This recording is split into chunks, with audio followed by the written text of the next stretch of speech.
আসসালামু আলাইকুম। আশা করি সবাই ভালো আছেন, আমরা ভালো আছি। আজকে কয়েকদিন ইন্ডিয়াতুন পানি ছেড়ে দিছে, তো হেরগো দেশে বৃষ্টি হইতেছে, তো এরা এই কারণে আমগো দেশে পানি ছেড়ে দিব। আমগো দেশে এত ক্ষতি হইতেছে, এত ক্ষতি হয়েছে, এতগুলি মানুষ বিপদে আছে। এই যে ফেনী, ছাগলনাইয়া, ফুলগাজী, নোয়াখালী, কুমিল্লা, সিলেট সব ডুবে গেছে। তো হেরা যে পানি হেরকো দেশে বৃষ্টি হবে, এরা এই কারণে আমগো দেশে পানি ছেড়ে দিব, আমগুলো বিপদে ফেলাইব। ওইসে ফেলাইছে ভালো কথা। এরা আমরা এখন আমগো গ্যাস লাইন যত আমাদের বিজনেস আছে ইন্ডিয়ার লগে, আমরা কোনো বিজনেস করবো না, এগুলো গ্যাস লাইন উঠে এলাম।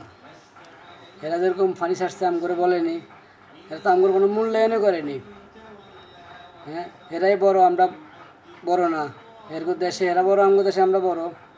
তো এরা আমাদের দেশে পানি ছাড়ব, তো আমার কইতে হইব আমাদের দেশের মানুষ বিপদ আছে, আমাকে দিয়ে একটু পানি ছাড়তেছে একটা মিশলের ভিতরে। তো এরা তো আমার কোনো মূল্যায়নও করলো না। ওই সে মূল্যায়ন করেন দরকার নাই, এরগুলো আমাদের কোনো বিজনেস নেই। আমরা এরকম না জানাই আর গ্যাস লাইন উড়ে এলামও, এগুলো কোনো বিজনেস হবে না। আমরা বিজনেস করবো চায়নার লগে, চীনের লগে বিজনেস করব। আমরা ইন্ডিয়ার সাথে কোনো বিজনেস করব না। এটা অতি শীঘ্রই এটা সব বন্ধ করে দেখ বাংলাদেশ প্রাইম মিনিস্টার ইনসাফ। আপনি এটা জরুরিভাবে ইমার্জেন্সিভাবে এটার পদক্ষেপ নেন। আমরা ইন্ডিয়ার সাথে কোনো বিজনেস করব না,